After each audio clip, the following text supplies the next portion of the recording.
प्रपंच चांग आणि परमार्थ सांग करणारी विश्व प्रार्थना, विना कष्ट विना खर्च वेळेचा अपव्यय न करणारी विश्व प्रार्थना, लाखो उद्ध्वस्त संसार सुखी करणारी विश्व प्रार्थना, लहान थोर उच्च नीच स्त्री पुरुष सर्व जात धर्म पंथ यांना आधार वाटणारी आणि त्यांना सुखाचा राजमार्ग दाखवणारी विश्व प्रार्थना.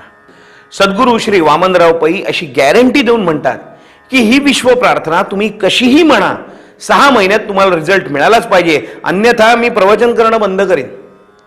काय आहे या विश्व प्रार्थनेत की विज्ञाननिष्ठ असे जीवन विद्येचे जनक सद्गुरू श्री वामनराव पै अशी खात्री देतात आणि प्रत्यक्षात ते खरंही होतं.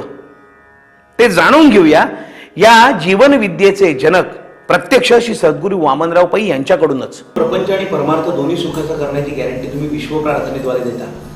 आधी प्रपंच सुखाचं कसं होईल ते आम्हाला सांगा. ही जी विश्व प्रार्थना जी आहे, या विश्व प्रार्थनेमध्ये सायन्स ऑफ थॉट आहे. हे विचारांचं शास्त्र आहे, सायन्स आहे. इथे कुठल्याही तरीची अंधश्रद्धा नाही. इथे जसं आपण 2+2 म्हणजे 4 जे गणितामध्ये ते कधी पास होत नाही, त्याप्रमाणे जीवनविद्येचे सिद्धांत आहेत की ते अगदी परफेक्ट असतात. तुम्ही त्याचा अनुभव याच देही याचा डोळा घेऊ शकता, किंवा विदिन ए शॉर्ट पिरियड तुम्ही घेऊ शकता. जीवनविद्येने मांडलेले सिद्धांत आहे. म्हणून ही जी विश्व प्रार्थना जी आहे, ह्या विश्व प्रार्थनेच्या पाठीमागे सायन्स ऑफ थॉट आहे. आणि त्या सायन्समध्ये आपण जर बघितलं तर निसर्गाचे जे नियम आहेत, कारण सगळे सायन्स ज्याला आपण म्हणतो ते निसर्गाच्या नियमावरच बसलेले आहेत. आधार त्याला निसर्गाचे नियम आहेत कुठल्याही सायन्सला. म्हणून हे जे निसर्गाचे नियम आहेत तेच जीवनविद्येलाही आधार आहे. म्हणून जीवनविद्या हे सायन्स आहे. आता हे जे निसर्गाचे जे नियम आहेत ते किती आहेत तुम्हाला आश्चर्य वाटेल. इन्फिनिट. अगदी एका शब्दात सांगायचं म्हणजे इन्फिनिट, अनंत. म्हणजे यू कॅनॉट कॅल्क्युलेट. बरं, तुम्हाला माहिती किती आहे? थोडे. आज मानव जातीला निसर्गाचे नियम किती माहिती आहे? फार थोडे. आणि माहीत व्हायला पाहिजे किती? असंख्य. पण जे माहीत आहे निसर्गाचे नियम, त्या आधाराने जे सायन्स निर्माण झालं, त्या सायन्सने किती प्रगती केली ते आपण बघतो आहोत. किंबहुना सायन्स म्हणजे तरी काय? निसर्गाचे नियम शोधून काढणं आणि त्याचा जीवनाला उपयोग करणं म्हणजे सायन्स. सायन्स म्हणजे दुसरं तिसरं काय नाही. आणि म्हणून सायन्समध्ये जे निसर्गाचे नियम अधिष्ठित आहेत ते इन्फिनिट आहे, असंख्य आहेत. त्या सर्व निसर्ग नियमांचा राजा म्हणजे ॲक्शन तशी रिॲक्शन. म्हणजे फळांचा राजा आंबा, पक्ष्यांचा राजा गरुड, प्राण्यांचा राजा सिंह. तसं सर्व निसर्गाचे जे नियम आहेत त्यांचा राजा म्हणजे ॲक्शन रिॲक्शन. आता ही ॲक्शन होते, रिॲक्शन होते, हे आपण जीवनामध्ये अनुभवतो. पण इथे पुन्हा जे फिजिक्सने घेतलेलं सायन्समध्ये जो नियम आहेत अर्धवट आहे. आमचं जीवनविद्या काय सांगते की हा एक बाजू झाली, क्रिया तशीच प्रतिक्रिया ही एक बाजू झाली. पण जीवनविद्या सांगते त्याची दुसरी एक बाजू आहे, क्रिया आणि प्रतिक्रिया मल्टिप्लाइड मॅग्निफाईड. म्हणजे काय? तर क्रिया झाल्यानंतर त्याची प्रतिक्रिया सहस्रपटीने होते. That is multiplied magnified. मग तुम्हाला एक उदाहरण देतो म्हणजे मी काय म्हणतो ते कळेल. की तुम्ही जमिनीमध्ये आंब्याची एक कोय पेरली, तर त्या आंब्याची कोय पेरली ही तुमची एक रिॲक्शन झाली आणि कोय पेरली एकच. आता एक कोय जी पेरली त्याची आता रिॲक्शन किती होईल? किती? त्याला जे झाड येईल त्याला 4000 आंबे आले असे कल्पना करू. 4000 आंब्यामध्ये पुन्हा 4000 कोयी. म्हणजे एक कोय त्याचे किती झाले? 4000 आंबे, 4000 कोयी. पानं किती, मोहर किती, फांद्या किती, गणतीत नाही. म्हणजे हे सगळं एका कोयीचा प्रताप आहे. म्हणजे अगदी अंकुर म्हणा, बुंदा म्हणा, फांद्या म्हणा, पानं म्हणा, मोहर म्हणा, आंबे म्हणा आणि आतमध्ये कोय, हा सगळा जो पसार आहे हा एका कोळीचा आहे. लक्षात घ्या. म्हणजे ही एक कोय अनेक रूपाने त्याला ॲक्शन, रिॲक्शन, मल्टिप्लाइड, मॅग्निफाईड म्हणजे सहस्रपटीने होते. आता ह्याच्यामध्ये काय आहे, दोन भाग आहे. तुम्ही जी कृती करता, ॲक्शन म्हणजे कृती, त्याची प्रतिक्रिया ही जशी क्रिया तशी प्रतिक्रिया, हा एक भाग झाला. ते कसं, एक बॉल घ्या, चेंडू, आणि तो भिंतीवर आपटा, मग काय होईल, तोच परत येईल. जो बॉल तुम्ही भिंतीवर आपटला तो बॉल तुमच्याकडे परत येईल. एकच येईल, पण 100 येणार नाहीत किंवा 2 पण येणार नाही, एकच येईल. क्रिया तशी प्रतिक्रिया. आता तुम्ही एखाद्याला दुःख दिलं तर ते दुःख तुमच्याकडे बुमरँग होऊन सहस्रपटीने परत येईल. सुख दिलं ते सुख तुमच्याकडे बुमरँग होऊन परत येईल. किती पटीने? सहस्रपटीने. त्याचं कारण का, जे सूक्ष्म आहे ते अनंत पटीने आपल्याला परत येतं, आणि जे स्थूल आहे ते एक पटीने देतं. आता जीवनामध्ये सुख आणि दुःख हे सूक्ष्म आहे. किती सूक्ष्म आहे की ते दिसत पण नाही. आता तुम्हाला सुख झालं, दिसतं, आनंद झाला, दिसतो नाही. मग आम्ही तर्क करतो चेहऱ्यावरून की बा तुमच्या चेहऱ्यावर बा आनंदी चेहरा दिसतो, पण तो कदाचित तो खोटाही असू शकतो. काही आता त्याच्यामध्ये तो आनंद म्हणून एक सिनेमा होता ना, त्याला काही ते कॅन्सर झाला होता, राजेश, त्याच्यामध्ये तो होता दुःखी, पण सगळ्यांना तो आनंदी म्हणून दाखवत होता. म्हणजे आनंद जो आहे हा तो दाखवत होता, पण खरा आनंद काय त्याच्या ठिकाणी नव्हता. तर सुख आणि दुःख हे दोन्ही डोळ्याला दिसत नाही. मग आपण फक्त तर्क करतो चेहऱ्यावरून किंवा त्याच्या बोलण्यावरून. तर हे किती सूक्ष्म आहे मला सांगायचं आहे की ज्याप्रमाणे परमेश्वर किती सूक्ष्म आहे, तो डोळ्याला दिसत नाही. कळलं की नाही? आणि तो डोळ्याला कधी दिसणारही नाही. कधी दिसला आतापर्यंत कोणाला दिसलेलं नाही, याच्यापुढे कोणाला दिसणार नाही. कळलं की नाही? तसं सुख आणि दुःख कोणालाही दिसलेलं नाही, याच्यापुढे दिसणार नाही, कारण ते सूक्ष्म आहे. आता हे जे सूक्ष्म आहे ना, ते तुमच्याकडे सहस्रपटीने परत येतं. कळलं की नाही? आणि एक पटीने स्थूल येतं. आता उदाहरण एक देतो. तुम्हाला पान खायची सवय आहे आणि कुठेही पिचकारी करायची सवय आहे अशी कल्पना करू, तशी तुम्हाला नाही. पण एक माणूस आहे, तुमचं सोडून द्या, एक माणूस आहे, त्याला पान खायची सवय आणि कुठेतरी पिच करायची सवय आहे. कळलं की नाही? असा तो रस्त्यावरून चालला होता आणि समोरून एक माणूस येत होता. तो माणूस हा चांगला आडदांड होता आणि त्याने त्या दिवशी त्याचा वाढदिवस होता, कपडे त्याने चांगले घातले होते. तो समोर यायला आणि पिच करायला एक गाठ झाली. आता काय झाला परिणाम असा झाला की त्याने त्याच्या कानाखाली असा आवाज काढला की त्याचे सगळे दात खाली.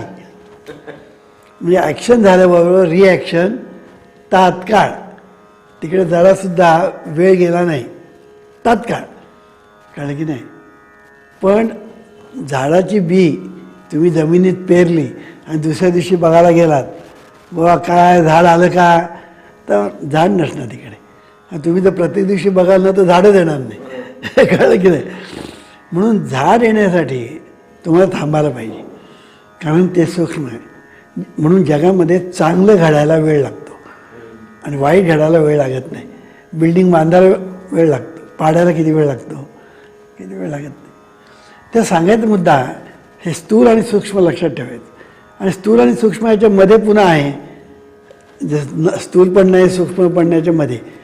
आणि आपलं जीवन हे असं चाललेलं आहे की आपल्या ॲक्शन्स जे आहेत, कृती, ते काही स्थूल आहे, काही सूक्ष्म आहे, काही मध्यम आहे. आणि त्याप्रमाणे आपल्याला जीवनामध्ये त्याचं फळ मिळत असतं, सुखदुःख मिळत असतात. आता सुखदुःख आपल्याला जी मिळत असतात त्याचा संबंध तिकडे असतो, पण आपल्याला ते कळत नसतं. आपल्याला असं वाटतं की मला जे सुख मिळतं आहे ना ते माझ्या कर्तृत्वाने, ते कर्तृत्वाबरोबर असतं. पण तुला जेव्हा दुःख मिळतं तेव्हा तू नशीब म्हणू नकोस, तर ते तुझ्याच कर्तृत्वाने हे तू म्हण. कारण की नाही, जीवनविद्या असं सांगते सुख मिळणं आणि दुःख मिळणं हे दोन्ही तुझाच वाटा येतो. कर्तृत्व आणि भोक्तृत्व तुझंच आहे. कळलं की नाही. आता वाईट केलं तरी ते तुझंच कर्तृत्व आणि वाईट परिणाम भोगायचे झाले तरी तुलाच. चांगलं केलं, चांगलं फळ मिळालं, कर्तृत्व आणि भोक्तृत्व तुझंच. इथे देवाचा संबंध देत नाही. आपण उगीच देवाला मध्ये घालतो. कारण की सगळा घोटाळा करून बसतो. तो देव तुमच्या कधीही हस्तक्षेप करत नाही जीवनामध्ये, मग तो कुठल्याही धर्माचा, जातीचा, पंथीचा, वंशाचा असो. कळलं की नाही, कोणाच्याच. आणि म्हणून जगामध्ये जे काही चाललेलं आहे ते माणूस करतो आणि माणूस भोगतो, असं चाललेलं आहे. मग आता याला उपाय काय? याला उपाय म्हणजे तुम्हाला आता प्रत्येक माणसाला जगात सुख पाहिजे. मग तुला जर सुख पाहिजे तर तू काय केलं पाहिजे? सुख ज्या ठिकाणी आहे त्या दिशेने तुझा चालणं पाहिजे.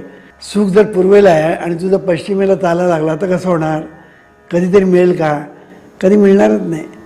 ज्या दिशेला सुख आहे त्या दिशेने तुझी पावलं पडली पाहिजेत. तसं आज मानव जातीचं होत नाही. आज प्रत्येक माणूस जगामध्ये सुखाच्या दिशेने त्याची पावलं पडत नाही, त्याची पावलं उलट दिशेने पडतात. आणि मग तो काय म्हणतो, आमचं नशीबच फुटकं, आमच्या नशिबातच सुख नाही, आमच्या ललाटीत लिहून ठेवलेलं आहे, मग कोण काय करणार, नियतीच आमची खोटी, नशीबच खोटं, प्रारब्धच खोटं वगैरे वगैरे ते बोलतात. पण ते असा कधी विचार करत नाही की ह्याच्या पाठीमागे चूक आपली आहे. जोपर्यंत माणूस चूक आपली असं तो म्हणत नाही तोपर्यंत तो कधी सुधारत नाही, तोच कधीच सुधारत नाही. पण चूक आपली होते आहे ज्याला कळतं ना तो सुधारतो. दारू पिणारी दोन माणसं असतात, ती दारू पितो हे वाईट आहे, हे सोडलं पाहिजे असं ज्याला वाटतं ना तो आज न उद्या सोडू शकतो. पण दारू पिणं म्हणजे चांगलं असं ज्याला वाटतं तो दारू कधीच सोडणार नाही. कळलं की नाही. तसं जीवनामध्ये आहे. जीवनामध्ये तुम्हाला सुख पाहिजे ना, मग तुम्ही चुकता कुठे ते शोधून काढा. दुःख काय येतं त्याचं कारण शोधून काढा. नशिबावर हलवा देऊ नका. मग आपल्या ध्यानामध्ये एक गोष्ट येईल की आपलं चुकतं तेव्हा त्या चुकीचा खेळा होतो. कळलं की नाही. आणि म्हणून जीवनामध्ये नेहमी माणसाने सत्कर्म करावं. अगदी सोपी दुष्कर्म केलं ना की त्याची रिॲक्शन दुःख, आणि सत्कर्म केलं की त्याची रिॲक्शन सुख.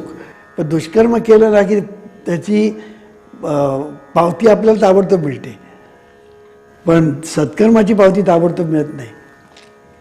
म्हणून साईबाबा काय सांगतात, श्रद्धा आणि सबुरी. पण श्रद्धा आणि सबुरीचा अर्थ पुन्हा वेगळा आहे. लोक समजतात तसा नाही. लोक काय म्हणतात, श्रद्धा साईबाबावर आणि सबुरी साईबाबांनी कृपा करेपर्यंत. तसा तो अर्थ नाही. श्रद्धा सत्कर्मावर आणि सबुरी सत्कर्माच्या फळासाठी. काय की साईबाबांनी कधी कोणाला सांगितलं दुष्कर्म कर म्हणून? पण आज लोक काय करतात, पुष्कळ लोक दुष्कर्म करतात आणि साई शिर्डीला जातात आणि पेटीत पैसे टाकले की आता आपलं पाप गेलं असं समजतात. तसं नाही आहे ते. साईबाबांनी, तुमचं साईबाबांचं चरित्र बघा, साईबाबांनी कधी सांगितलं आहे का दुष्कर्म करा म्हणून? उलट त्यांनी सांगितलं सत्कर्म करा म्हणून. सबका मालिक एक आहे हे पण त्यांनी सांगितलं. सर्वांचा परमेश्वर एक आहे आणि त्याचं तुम्ही भजन करा, स्मरण करा, चांगलं करा असं त्यांनी सांगितलेलं आहे. पण लोक काय करतात, लोक फक्त चुकीचे अर्थ घेतात आणि चुकीच्या गोष्टी करतात आणि त्याच्यातून सगळे चुकीची फळं मिळतात. त्याला कोण काय करणार? साईबाबाही काय करू शकत नाही आणि परमेश्वरही काय करू शकत नाही. असो, ते सांगायचा मुद्दा असा की तुम्हाला जीवनामध्ये सत्कर्म केलं पाहिजे. आता सत्कर्म करायचं म्हणजे चांगलं कर्म करायचं. आता विश्व प्रार्थना म्हणणे इतकं चांगलं कर्म जगात आहे का?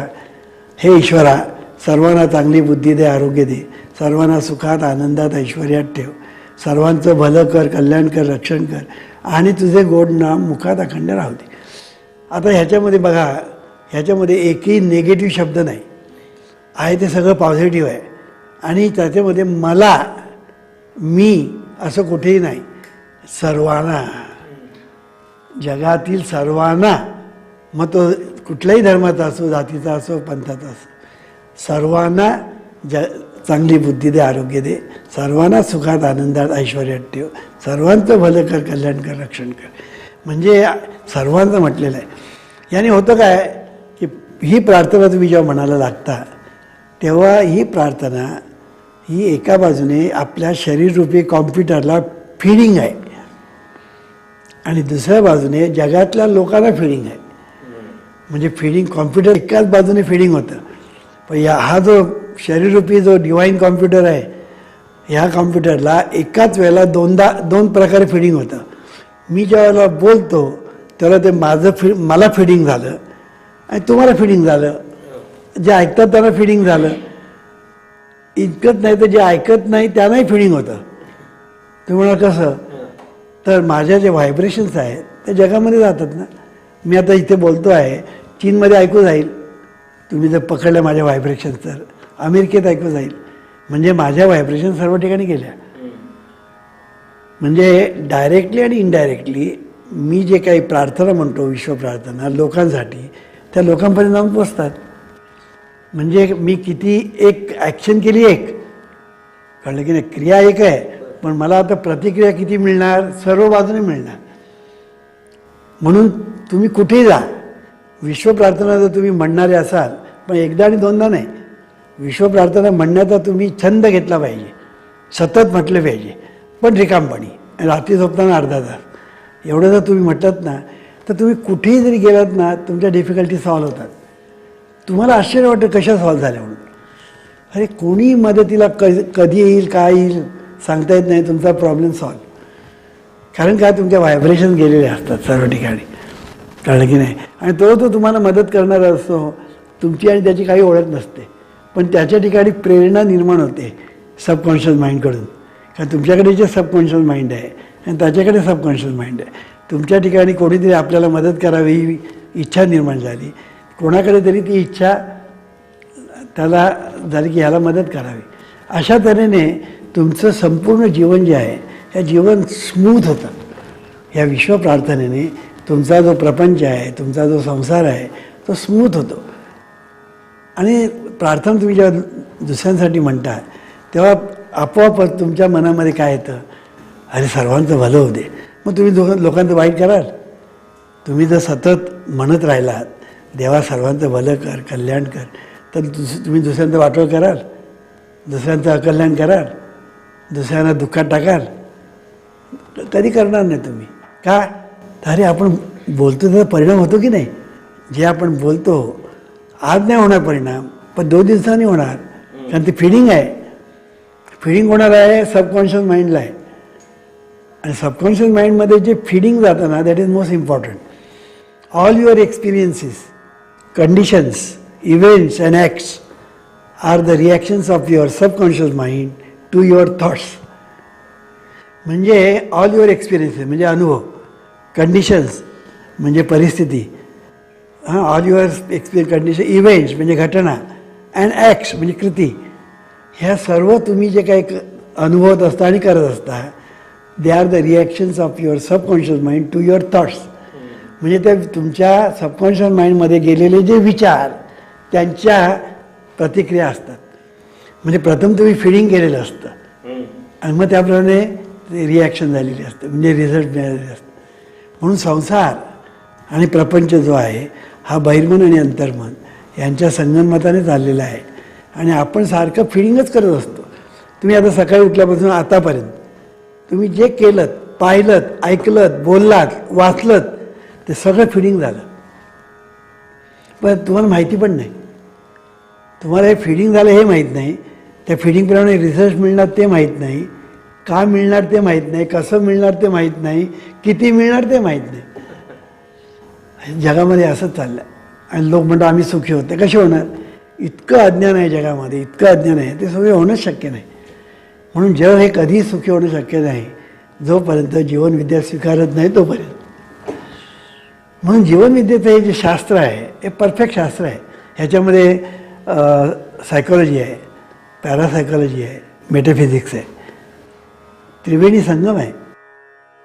मानसशास्त्र, परामानसशास्त्र आणि अध्यात्मशास्त्र ह्या 3 शास्त्रांचा सुंदर असा संगम या जीवनविद्येमध्ये आहे. त्यामुळे ही परफेक्ट आहे. कळलं की नाही? म्हणजे इवन अंधश्रद्धा निर्मूलनवाले सुद्धा आमच्या याला दोष देत नाहीत.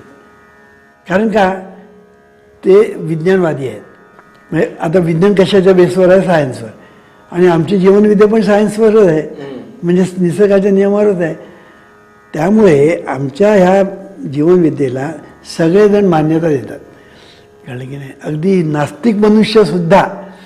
आणि मी तुम्हाला खरं सांगू का, जेवढा मनुष्य नास्तिक ना तेवढा मला जास्त आवडतो. काय त्याची पाठी कोरी असते, त्याची पाठी कोरी असते. आणि इतर जे असतात अंधश्रद्धेवाले जे असतात ना, ते अंधश्रद्धेवाले त्यांची पाठी गिरमिटलेली असते. त्यांना काय सांगायचं ना म्हणजे प्रथम कळतच नाही, कारण गिरमिटलेली पाठी. मेंदूमध्ये कचरा भरलेला असतो, तो कचरा पहिला बाहेर काढायचा आणि मग त्याच्यामध्ये भरायचा, हे करावं लागतं. पण नास्तिक मनुष्य बरा, त्याची पाठीच कोरी. सटकन सांगितलं की ते सटकन त्याला पटतं. म्हणून आम्हाला नास्तिक आवडतो जास्त. म्हणजे आस्तिक नको असं नाही, पण नास्तिकही आम्हाला आवडतो. म्हणून आस्तिक असो किंवा नास्तिक असो, ही जीवनविद्या संसार प्रपंच सुखी करायला अत्यंत उपयुक्त आहे. आता ही जीवनविद्या स्वीकारायची का नाकारायची हे तू ठरव, कारण तूच आहेस तुझ्या जीवनाचा शिल्पकार. ईश्वरा सर्वांना चांगली बुद्धी दे, आरोग्य दे, सर्वांना सुखात आनंदात ऐश्वर्यात ठेव. सर्वांचं भलं कर, कल्याण कर, रक्षण कर, आणि तुझे गोड नाम मुखात खंडरा.